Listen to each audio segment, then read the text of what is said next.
Salam Bemo, Berkah Mania Official. Assalamualaikum warahmatullahi wabarakatuh. Sahabat Bemo yang saya cintai, kembali engkau akan membawakan ngeri dongeng misteri. Kali ini engkau akan membawakan cerita dari Bang Paul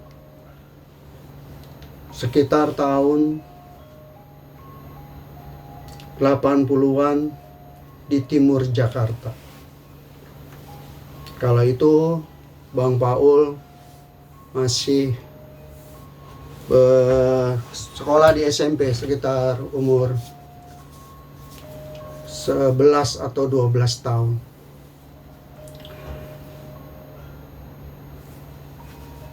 Cerita ini terjadi di salah satu perkampungan kecil di timur Jakarta,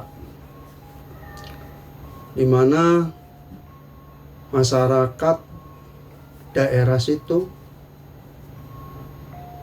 rumahnya itu berdempetan dan tidak terlalu besar. Jadi setiap ada peristiwa atau kejadian, mereka itu pasti akan tahu apa yang terjadi di antara tetangga-tetangganya. Cerita ini berawal dari persahabatan antara tetangga depan rumah yang saling hadap-hadapan. Antara rumah Pak Satrio dan rumah Pak Badri. Mereka itu mempunyai sifat yang sama. Sama-sama agak pendiam, sama-sama punya pekerjaan yang belum terlalu menghasilkan secara ekonomi. Mereka sama-sama mempunyai anak yang berjumlah 2, yang sulung laki, yang bungsu itu perempuan. Persahabatan Pak Satrio dan Pak Badri itu sangat dekat sekali. Setiap pulang kerja, mereka berdua saling suka menyambangi kediamannya masing-masing. Kalau Pak Badri lagi ada kelebihan rezeki, dia membawa kopi dan makanan ke rumahnya Pak Satrio. Kemudian mereka berdua ngobrol sampai larut. Persahabatan ini terjalin sejak mereka sama-sama pindah dari daerahnya masing-masing, merantau dan menetap di situ sekitar tahun 83-an. Seiring berjalannya waktu, usaha Pak Satrio itu agak maju dibandingkan usahanya Pak Badri, di mana Pak Satrio saat itu menjual bahan bangunan di perapatan daerah tersebut. Tapi itu tidak membuat Pak Satrio menjadi sombong. Dia tetap menjalin persahabatan dengan Pak Badri. Malahan kadang-kadang Pak Badri itu suka diajak makan ke rumahnya, suka diajak makan-makan di restoran juga sekeluarganya oleh Pak Satrio dan keluarga. Hubungan mereka tuh sudah bagaikan saudara. Lama-kelamaan di hati Pak Badri itu muncul keinginan, ingin punya apa yang dimiliki oleh sahabatnya Pak Satrio. Karena Pak Satrio setelah usahanya maju, rumah yang di kanan dan kirinya itu juga dibeli. Jadi sekarang rumah Pak Satrio itu lebih luas daripada rumah-rumah tetangga yang lain. Pak Badri pun dalam hatinya berkecamuk. Bagaimana caranya saya agar bisa melebihi kekayaan sahabatnya Pak Satrio. Ini membuat pekerjaannya, karena pikiran-pikiran ingin kaya ini membuat pekerjaannya menjadi terbengkalai. Bahkan bosnya sering memberikan teguran kepada Pak Badri agar lebih fokus dalam mengerjakan pekerjaannya. Singkat cerita, Pak Badri mendapat informasi dari salah seorang kawannya yang ada di pangkalan pasir, yang memberi tahu kepadanya kalau ingin cepat kaya itu lakukan saja pesugihan. Pak Badri, usul temannya ini membuat Pak Badri termenung berhari-hari. Karena Pak Badri juga tahu bahwa ini perbuatan ini dosa. Dan pasti akan menimbulkan efek yang bahaya. Tapi setelah setiap melihat kekayaan sahabatnya Pak Satrio di depan rumahnya, perasaan bersalahnya makin menghilang. Yang timbul sekarang adalah nafsu untuk mendapatkan harta kekayaan dengan cara cepat. Suatu saat Pak Badri bertemu dengan temannya yang di pangkalan pasir untuk ke tempat pesugihan yang disarankan oleh temannya itu. Mereka berdua menaiki motor ke arah selatan Jakarta. Pak Badri dan temannya yang dari pangkalan pasir ini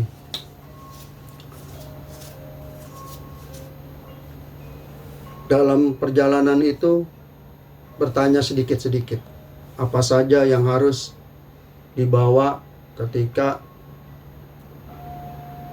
melakukan pesugihan ini. Kita ketemu siapa, nanti kita di sana bagaimana. Temannya lah tapi berkata, tenang aja Pak, pokoknya semua di sana sudah diatur. Bapak tinggal mengikuti laku ritual pesugihan tersebut. Kemudian kata Pak Satrio kepada temannya, si Aceng, tapi Ceng, apakah saya harus bayar untuk ini? Karena kan saya nggak punya uang untuk itu. Nggak apa-apa Pak, nggak bayar. Tapi nanti setelah Bapak jadi kaya, Bapak harus membayarnya. Oh baiklah kalau gitu. Kemudian mereka nggak lama mereka berkendaraan itu selama 1 jam ke arah selatan Jakarta. Sampailah mereka di satu rumah kecil yang agak masuk hutan. Kiri kanannya banyak hutan pohon karet, tumbuhi rumputan yang tinggi, dan hanya satu jalan setapak yang masuk ke situ. Aceng dan Pak Badi kemudian masuk ke kawasan itu ketika hampir maghrib. Tak lama kemudian Pak Badri melihat dari kejauhan ada lampu kelap-kelip temaram berwarna kuning di salah satu gubuk yang ada di desa terpencil itu. Setelah Aceng menyandarkan motornya, kemudian Aceng mengajak Pak Badri, "Ayo Pak, ke dalam. Kita sudah ditunggui oleh Mbah Wongso." Kemudian Aceng dan Pak Badri melangkah masuk ke dalam rumah sambil berbicara. Bisik-bisik Aceng kepada Pak Badri berkata, "Nanti kita iyain aja, Pak, apa yang akan disuruh oleh Mbah Wongso." Karena pikiran Pak Badri sudah gelap, Pak Badri ya gitu aja. Kemudian Aceng mengetok pintu. "Kula nuwun, Mbah Wongso, ini Aceng." Tak lama kemudian ada suara sautan dari dalam. "Monggo, silakan masuk, Nak Aceng." Aceng menoleh kepada Pak Badri, "Ayo Pak, kita masuk." Setelah pintu dibuka oleh Aceng, sebenarnya Pak Badri agak ragu ketika melangkah masuk ke dalam rumah Mbah Wongso. Tapi dalam hatinya yang ingin cepat kaya membuat keraguan hatinya itu ditutup. Kemudian masuk mereka berdua. Pak Wongso lalu berkata, "Silakan duduk." Pak Badri dan Aceng kemudian, "Matur nuwun, Mbah." Setelah Aceng mengutarakan maksudnya kepada Mbah Wongso bahwa Pak Badri ini ingin mengikuti ritual laku pesugihan, Mbah Wongso lalu berkata kepada Pak Badri, "Apakah sampean sudah tahu, Nak, apa syaratnya untuk menjalani ritual laku pesugihan?" "Belum tahu, Mbah, saya." "Baik, akan Mbah beritahu. Pertama, apakah Nak Badri sudah siap? Apakah Nak Badri sudah tahu efeknya kalau Nak Badri ini nanti mengikuti laku ritual pesugihan?" Kemudian Pak Badri, "Saya siap, Mbah. Kalau boleh saya tanya, Mbah, ini laku ritual pesugihan apa, Mbah?" "Ini laku ritual ular, Nak. Pesugihan ular." "Oh, apa yang harus saya lakukan, Mbah, agar saya bisa segera melakukan ritual pesugihan ular ini?" "Yang pertama Nak Badri harus lakukan adalah mandi di belakang rumah Mbah dengan air yang sudah Mbah siapkan. Kedua, Nak Badri masuk ke dalam kamar yang sudah Mbah siapkan juga di sebelah sumur. Nanti besok pagi setelah Nak Badri melakukan itu semua, baru paginya akan Mbah Wongso kasih tahu syarat-syaratnya." "Baik, Pak." Setelah Mbah Wongso memberikan perintah, Seperti itu. Pak Badri lalu bilang sama Ceng, Ceng, kamu nggak pulang dulu kan, Ceng? Nungguin saya di sini. Siap, Pak Badri. Saya tungguin Bapak di sini. Kemudian Pak Badri menoleh kepada Mbak Wongso. Mbak Wongso, saya siap melakukan ritual pesugihan. Kemudian Mbak Wongso beranjak dari duduknya dan berkata, Mbak Badri, silakan ikuti Mbah ke belakang rumah. Kemudian mereka berdua, Pak Badri dan Mbak Wongso, berjalan mendekati sumur. Ketika sesampainya di luar rumah mendekati sumur, Pak Badri mencium aroma bau anyir darah yang sangat amis. Tapi bau itu tidak membuat mundur langkah Pak Badri untuk melakukan ritual. Kemudian setelah mendekati sumur, Pak Wongso berkata kepada Pak Badri, Pak Badri, silakan dibuka semua pakaian Nabadri. Pak Badri agak kaget. Semuanya, Mbah, telanjang bulat. Betul, Nak, telanjang bulat. Kemudian Pak Badri pun mengikuti perintah Mbah Wongso, mencuci seluruh pakaiannya dengan menahan dinginnya malam. Pak Badri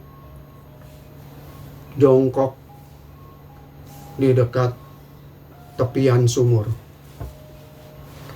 Kemudian Mbah Wongso mendekati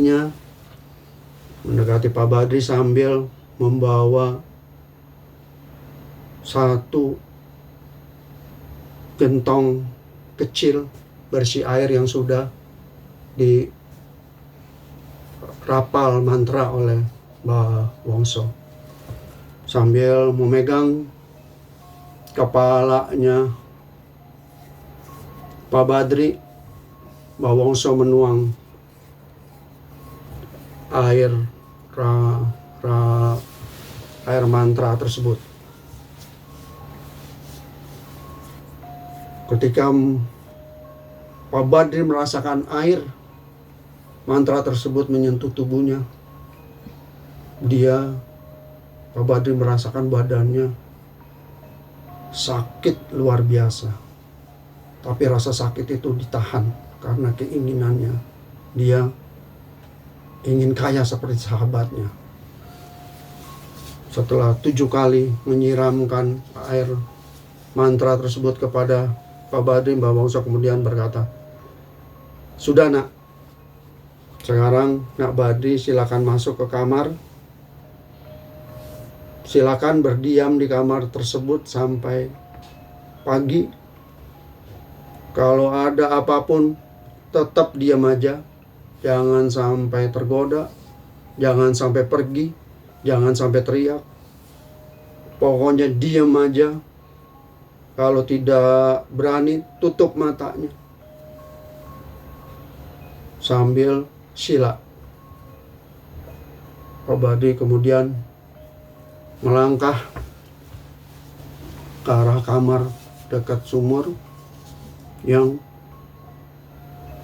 kamar tersebut berukuran sekitar 1 kali 1 meter, yang tidak mempunyai penerangan sama sekali, gelap gulita. Kemudian ada cahaya masuk dari pintu.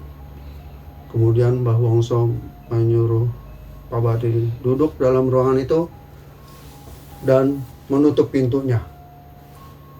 Pak Badri langsung merasakan gelap yang sangat dalam kamar tersebut. Keringat dingin mulai bermunculan. Suara-suara aneh mulai berdatangan. Bau anyir campur bau busuk mulai menghampiri. Tapi karena keinginannya sudah kuat untuk menjadi kaya seperti sahabatnya, mengalahkan semua ketakutan itu. Tepat di jam 2 malam, Pak Badri mendengar suara dari arah belakang kirinya. Tapi Pak Badri tidak berani menoleh. Keringat sudah membanjiri seluruh lantai oleh ketakutannya itu. Kemudian dari dalam suara itu berkata, apakah kamu sudah bertekad kuat untuk menjalani ritual pesugihan ular ini, nak? Pak Badri hanya diam membisu dan hanya menjawab dalam hati, saya siap. Dan suara itu pun menghilang sambil tertawa.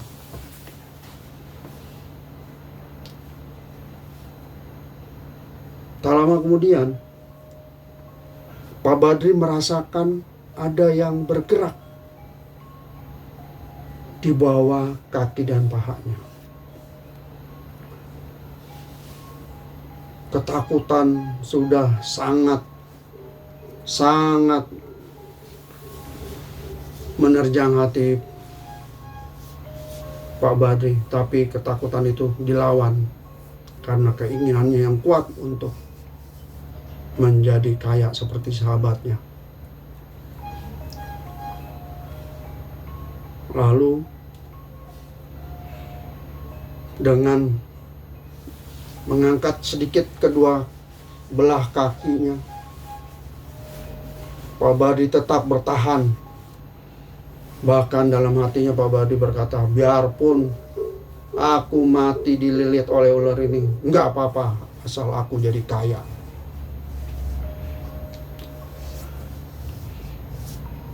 Geseran kulit ular tersebut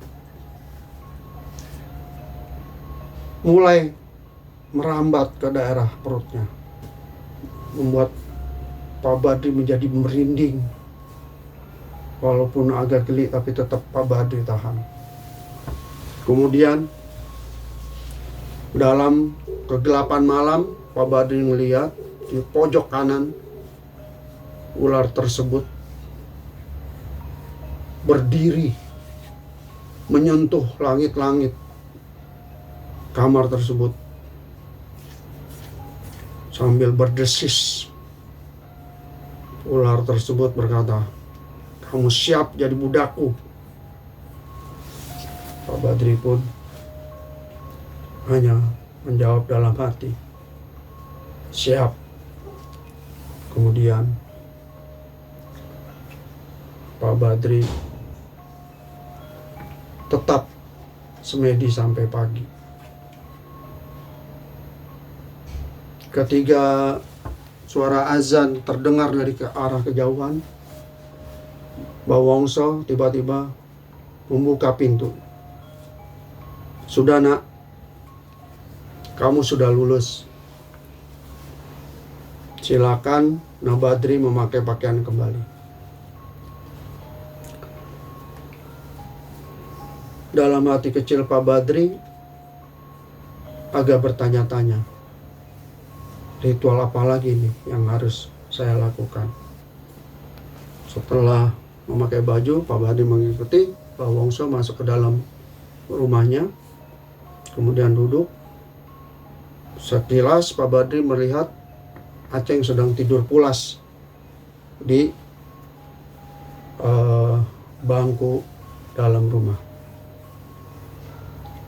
Kemudian Mbah Wongso yang telah menyiapkan makanan dan minuman sekedarnya untuk menghangatkan badan Pak Badri. Kemudian Mbah Wongso berkata, nah Badri, setelah menjalani ritual mandi dan semedi, nah Badri telah lulus untuk mengikuti laku ritual pesugihan ular. Syarat-syaratnya yang akan Nak Badri harus bayar adalah Nak Badri harus mengorbankan nyawa anak kecil untuk menjadi tumbal pengganti kekayaan yang akan Nak Badri dapat. Kemudian Pak Badri bertanya, apakah tumbal tersebut harus dari keluarga saya sendiri, Mbah? Mbah Wongso lalu tersenyum. Kemudian berkata, dari orang lain juga bisa, Nak.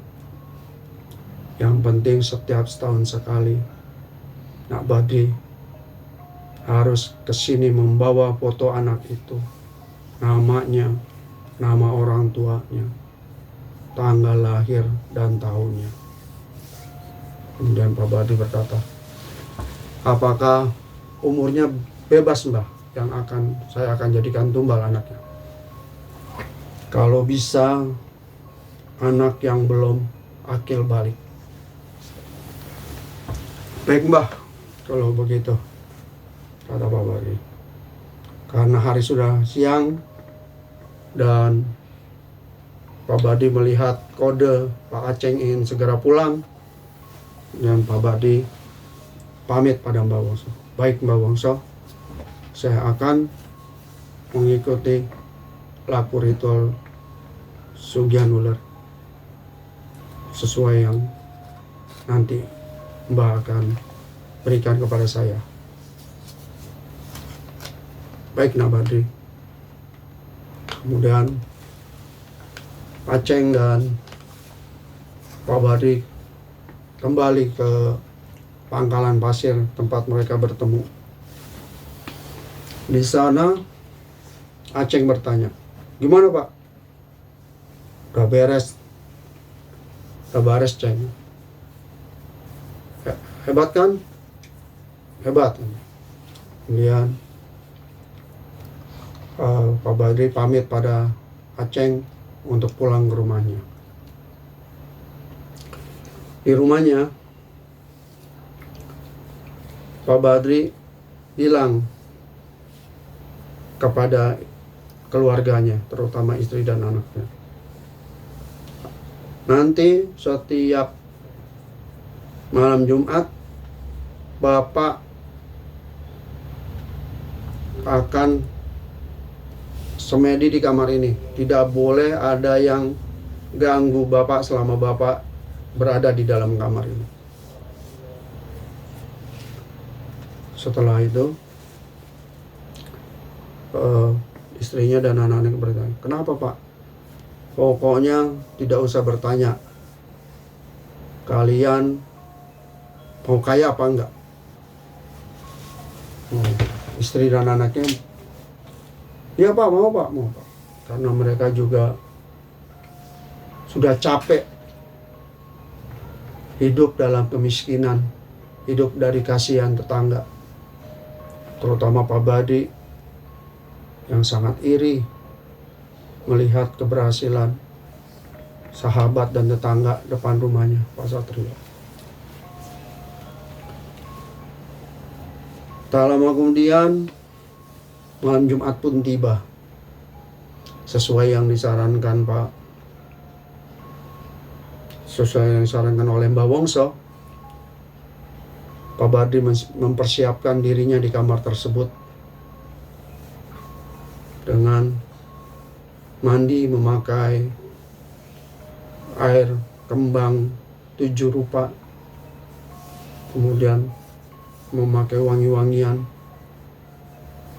masuk ke dalam kamar tersebut dan menguncinya. Di dalam kamar, Pak Badri sudah menyiapkan suatu ranjang yang berukuran sedang yang ditaburi oleh bunga melati. Sedangkan Pak Badri sendiri hanya memakai celana setengah panjang sambil menanti jam 12 datang. Singkat cerita, jam 12 pun merayap mendekati. Kemudian Pak Badri bersiap melakukan ritual pesugihan ular. Pak Badri melangkah ke arah ranjang yang sudah ditaburi melati wangi-wangian, kemudian membuka seluruh pakaian yang melekat di bawah badannya, kemudian duduk menanti Nyai Ratu untuk memberikan kekayaan kepadanya. Jam 12 pun tiba. Pak Badri melihat dalam keremangan malam ada satu sosok wanita yang cantik sekali, mengenakan pakaian berwarna keemasan, berambut panjang hampir sepinggang, hidung mancung berkulit putih, matanya indah menawan. Saking takjubnya Pak Badri melihat, gak terasa mulutnya menganga mengeluarkan air liur. Kemudian Nyai Ratu berjalan mendekati Pak Badri. Sambil tersenyum manis, Nyai Ratu berkata, "Jangan seperti itu. Saya melihatnya lucu," kata Nyai Ratu. Kemudian Pak Badri pun dengan cepat memeluk Nyai Ratu. Karena Nyai Ratu itu sangat cantik sekali. Dan mereka berdua berasik masuk sampai azan subuh akan tiba. Ketika azan subuh akan tiba, Nyai Ratu berpesan kepada Pak Badri, "Nanti setelah aku pergi, di bawah spraymu itu akan ada emas-emas yang akan kuberikan kepadamu." Dengan tersenyum sumringah, Pak Badri pun mengucap, "Terima kasih Nyai." Kemudian Nyai berjalan ke arah pojok rumah dan menghilang menembus tembok. Pak Badri pun buru-buru mengenakan pakaiannya dan segera menyingkap spray yang tadi dipakai oleh dia dan Nyai Ratu berasik masuk. Ketika diangkat spraynya, Pak Badri pun langsung terlonjak kegirangan, bahagia, tertawa terbahak-bahak. Aku kaya sekarang, karena di spraynya tersebut ada banyak emas berlian seperti yang tadi dijanjikan oleh Nyai Ratu. Dan segera Pak Badri mengumpulkan semua itu, dimasukin ke dalam kantong, kemudian keluar. Kejadian ini terus berulang setiap malam Jumat antara Pak Badri dan Nyai Ratu. Dan tentu saja kehidupan ekonomi Pak Badri semakin kaya dan semakin makmur. Bahkan Pak Badri sudah membeli tanah di perapatan depan itu untuk dibangun pertokoan. Pak Badri juga sudah meningkatkan rumahnya, membesarkan rumahnya. Bahkan satu-satunya orang di gang itu yang punya kolam renang itu Pak Badri. Semua orang hormat, semua orang segan.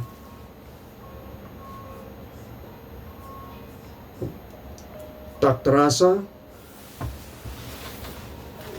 petualangan Pak Badri dan Nyai Ratu itu sudah mendekati 1 tahun. Sesuai dengan janjinya, Pak Badri harus mencari calon tumbal yang akan diberikan kepada Nyai Ratu. Setelah berpikir keras selama seminggu, pas hari ke-7 Pak Badri sedang memikirkan siapa tumbal yang akan dia berikan kepada Nyai Ratu. Dari kejauhan tempat duduknya dia melihat anak sahabatnya sedang bermain di luar dengan anaknya. Kemudian Pak Badri memanggil anaknya dan anak sahabatnya. Anto, sini, kata Pak Badri memanggil anaknya. Anto pun menjawab, sebentar Pak, Anto lagi main gundu sama adek. Ya sudah, dua-duanya ke sini, Anto sama adek. Bapak mau kasih sesuatu buat kalian. Tak lama kemudian, Anto dan adek pun berlari-lari ke dalam rumah untuk menemui Pak Badri. Kemudian Pak Badri yang telah sengaja menyiapkan kamera untuk memoto anak sahabatnya tersebut yang akan dijadikan tumbal, dia berkata kepada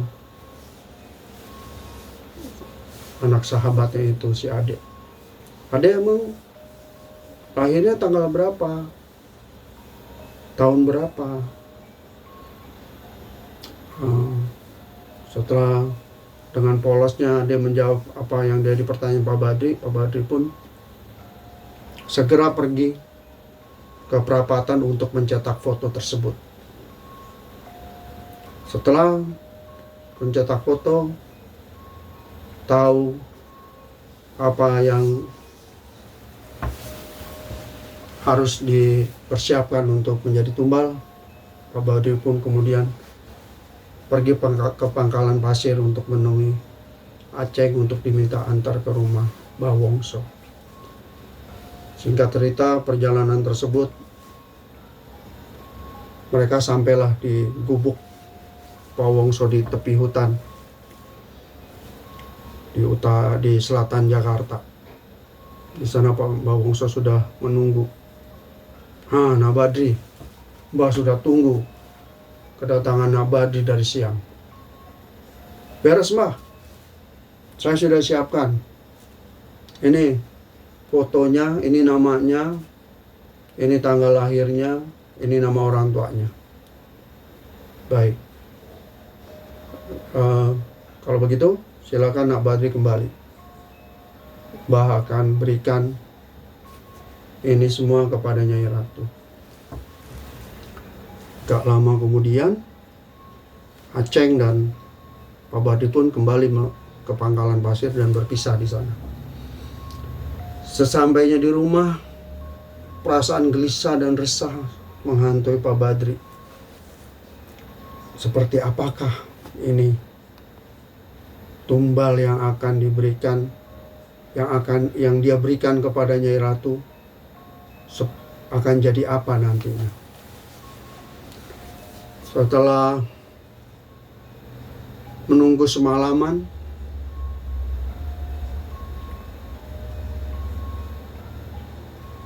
Pak Badri pun mendengar ada suara teriakan nangis yang sangat kencang dari depan rumahnya. Pak Badri pun melihat sekilas dari jendela dalam rumahnya. Dia melihat ada keributan yang luar biasa di depan rumahnya itu yang jelas rumah sahabatnya itu, orang-orang pada berdatangan, tetangga kiri kanan, karena mendengar teriakan dari Bu Satrio. Sedangkan Pak Satrio terlihat kebingungan dan panik, menangis, membopong anaknya. Setelah rame-rame di keheningan malam itu, datanglah ambulan untuk membawa adik anaknya Pak Satrio ke rumah sakit. Pagi harinya, tetangga pun berdatangan kembali ke rumah Pak Satrio untuk mengetahui bagaimana kondisi si adik. Tapi Pak Satrio dan Bu Satrio belum pulang dari rumah sakit. Mereka masih menunggui adik di rumah sakit. Siangnya, para tetangga kaget luar biasa melihat kedatangan ambulan ke kampung mereka dengan membawa bendera kuning. Tangis jerit yang luar biasa terdengar dari rumah Pak Satrio, karena adik itu adalah anak kesayangan mereka, anak bungsu mereka.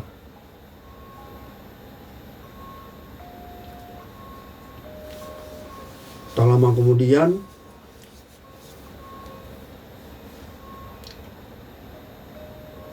dari arah masjid datanglah Pak Kiai Ahmad untuk melihat keluarga Pak Satrio yang sedang berduka. Kalau Pak Kiai Ahmad melangkah mendekati rumah Pak Satrio, hawa amis, bau busuk tercium oleh Pak Yai Ahmad. Tasbih di pergelangan tangannya pun segera dia pegang.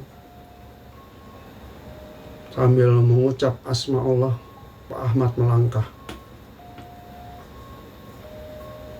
ke dalam rumah Pak Satrio.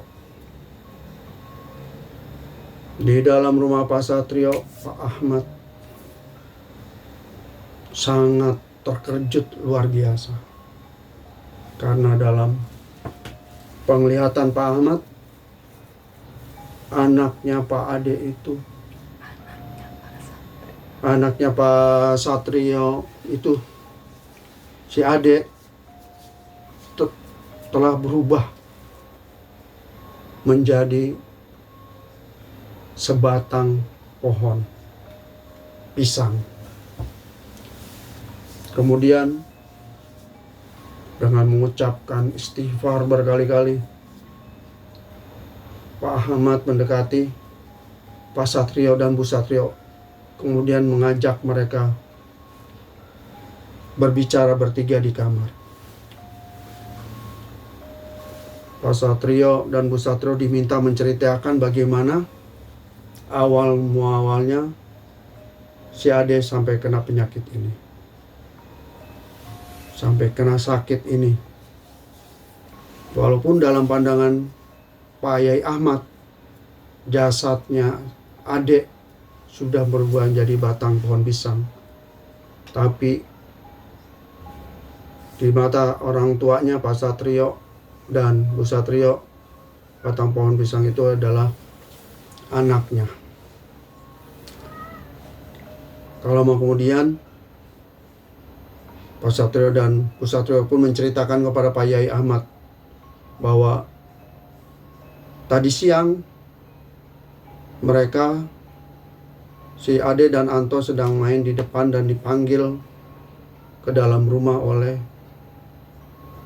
Pak Badri Setelah dari situ Pak Badri pergi, kemudian si adek sakit seluruh tubuhnya. Setelah asar, seluruh tubuhnya menjadi dingin dan kejang-kejang. Pak Yai Ahmad kemudian merenung sebentar, kemudian berkata, sebenarnya anak bapak itu sudah dijadikan tumbal, Pak Satrio. Bagai mendengar suara petir, Pak Satrio pun berteriak dengan marah. Bu Satrio menangis, menjerit luar biasa karena tidak terima anaknya dijadikan tumbal. Oleh Pak Yai Ahmad, mereka berdua ditenangkan, bertiga di dalam kamar. Pak Yai Ahmad lalu berkata, sudah ikhlaskan saja si adik Pak Satrio dan Bu Satrio, menerima saja dulu apa yang sudah menjadi takdir dari adik. Tapi Pak Satrio dan Bu Satrio dalam kemarahan, kesedihan yang luar biasa tetap mendesak Pak Ahmad, siapa yang melakukan ini? Siapa yang tega melakukan ini pada keluarga? Kemudian Pak Yai Ahmad dengan berat hati memberitahukan kepada Pak Satrio dan Bu Satrio bahwa yang menjadikan tumbal adik anak mereka adalah Pak Badri. Marah luar biasa Pak Satrio. Dengan secepat kilat, Pak Satrio ingin segera keluar kamar sambil membawa golok yang memang sudah ada di bawah ranjangnya. Dengan cepat dan sigap Pak Ahmad memegang tangan. Jangan Pak. Kalau seperti ini nanti Bapak malah yang jadi susah. Sebaiknya kita serahkan semua urusan ini kepada Allah Subhanahu wa Ta'ala. Biar nanti Dia yang merasakan akibatnya. Dengan masih menahan marah, sedih luar biasa, mereka Pak Satrio dan Bu Satrio keluar kamar untuk mengurus jenazah adik. Pak Yai Ahmad selama itu juga menemani. Sekitar pukul 8 setelah orang-orang kampung itu melaksanakan sholat isya, mereka kemudian bergegas menuju ke rumah Pak Satrio dan Bu Satrio untuk melakukan yasinan dan doa buat adik. Setelah semua orang kampung kumpul di ruangan tengah, tiba-tiba dari arah kejauhan Pak Satrio melihat dari kejauhan itu Pak Badri dan istrinya datang mendekati rumahnya.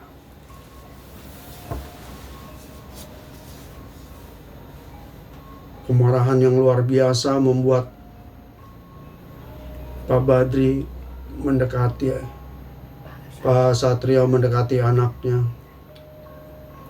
dan memangku kepala adik sambil menahan tangis.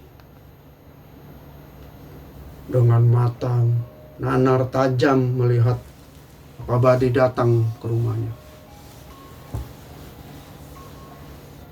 Dari jarak 10 meter Pak Badri sebenarnya sudah melihat mata marah dari Pak Satrio. Tapi untuk menghilangkan kecurigaan orang kampung kepada dirinya, dia tetap melangkah masuk ke dalam rumah Pak Satrio.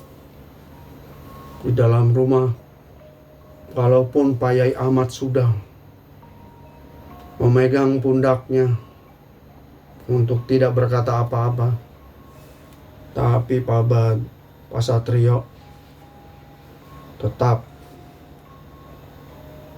tidak bisa menahan emosinya dan amarahnya, sambil mengelus kepala adik yang sudah jadi jenazah di pangkuannya.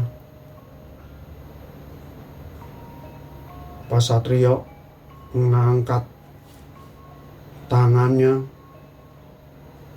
menunjuk tepat ke mukanya Pak Badri sambil bergetar berkata menahan marah. "Kamu kelewatan, Badri. Kamu yang selama ini saya anggap sahabat saudara telah mengambil nyawa anakku untuk kamu jadikan tumbal. Kamu akan menanggung akibatnya nanti, Badri." Satrio pun sambil menangis menunduk,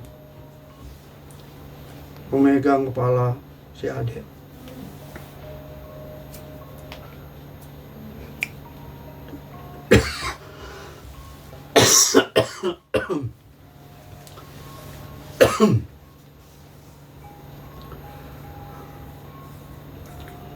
Pak Yai Ahmad lalu mendekati dari belakang tubuh Pak Satrio dan berkata, "Sabar, Pak. Ini semua sudah takdir." Ketika Pak Satrio menunjuk mukanya Pak Badri, dalam hati Pak Badri itu sudah takut luar biasa. Ingin kakinya segera melangkah balik pulang. Tapi demi menghindari kecurigaan warga kampung, dia tetap memberanikan dirinya duduk di dalam rumahnya Pak Satrio. Tapi dia tidak bisa menghindari tatapan mata warga kampung kepada dirinya, yang memang selama ini warga kampung heran kenapa dalam 1 tahun ini Pak Badri mendapatkan kekayaan yang luar biasa. Setelah suasana menjadi tegang, riuh,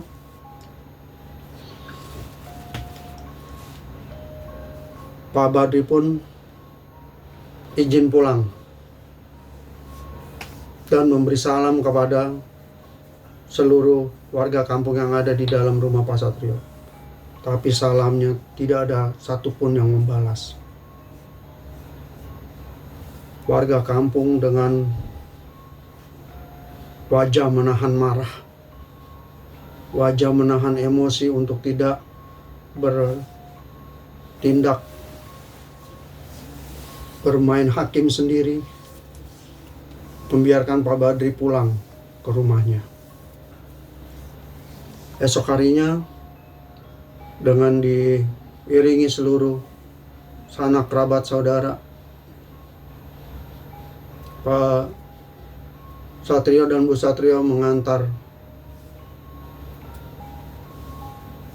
adik ke pemakamannya.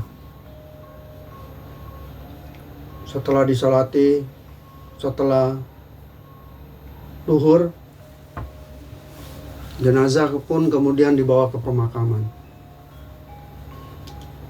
Di dalam perjalanan membawa keranda adik, para penggotong kurung batang saling melirik karena mereka berempat merasakan ada yang aneh dalam kurung batang yang mereka gotong saat itu. Tapi keanehan itu mereka diam karena mereka udah tahu kenapa si Ade meninggal tiba-tiba. Setelah pemakaman selesai, Pak Ade dan Bu Ade pun kembali ke rumahnya.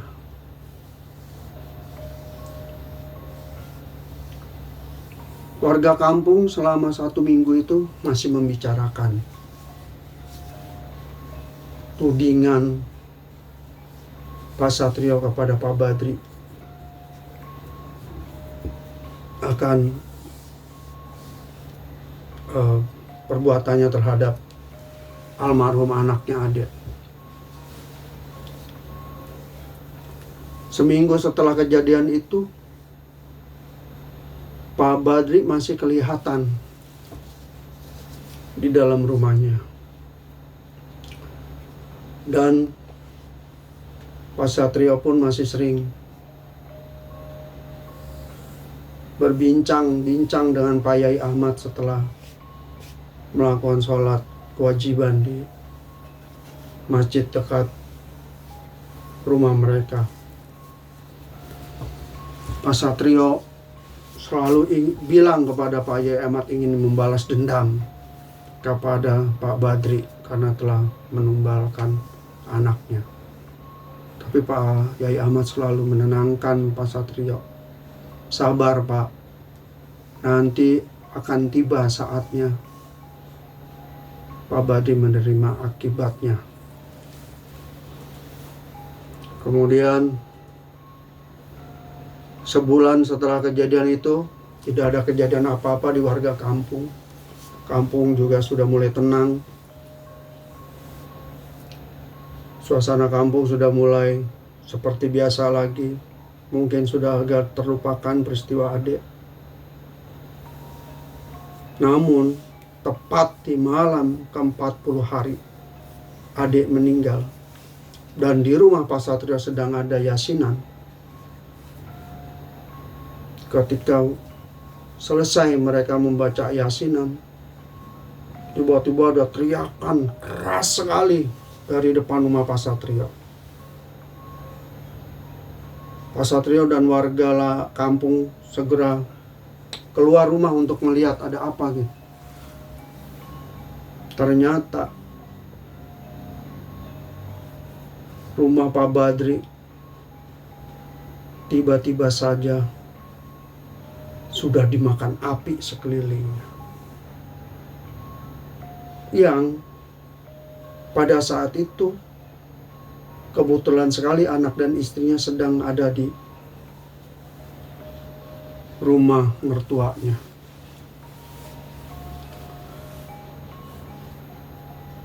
Warga kampung dan Pak Satrio sebenarnya melihat bahwa di dalam rumah itu ada Pak Badri.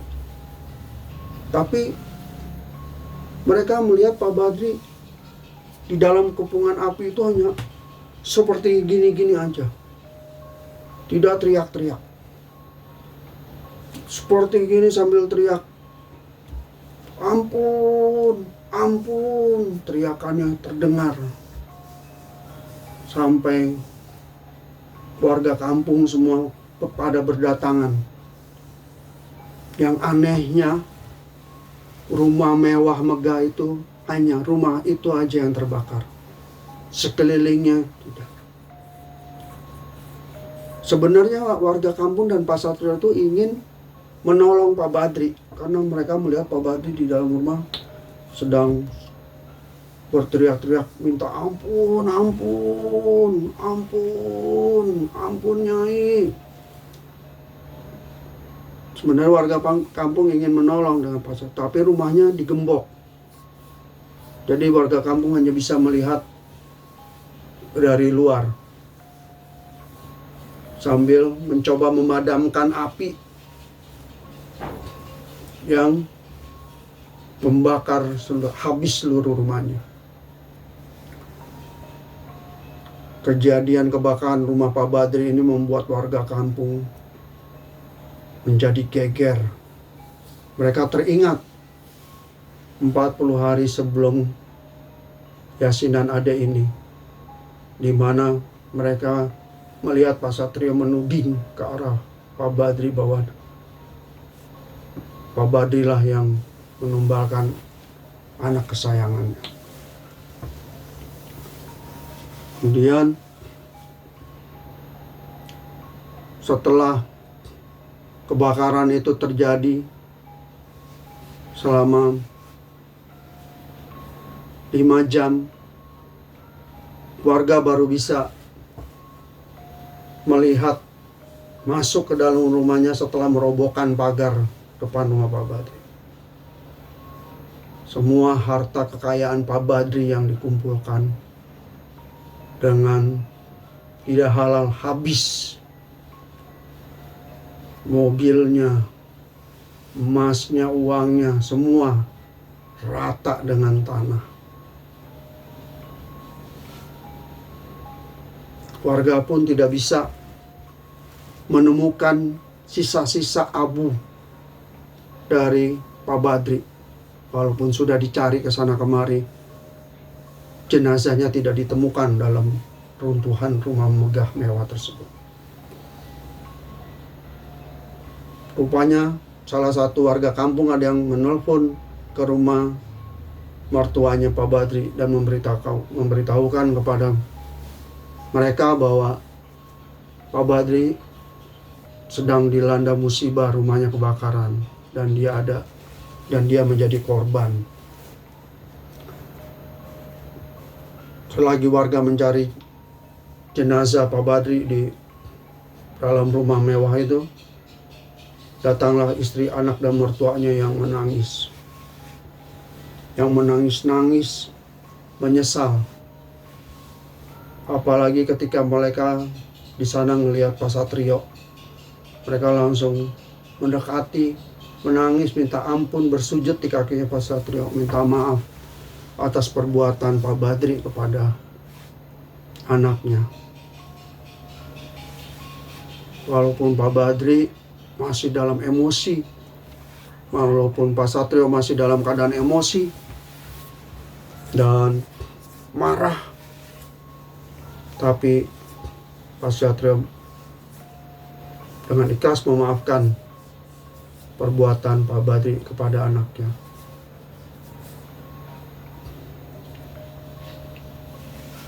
Setelah kejadian itu,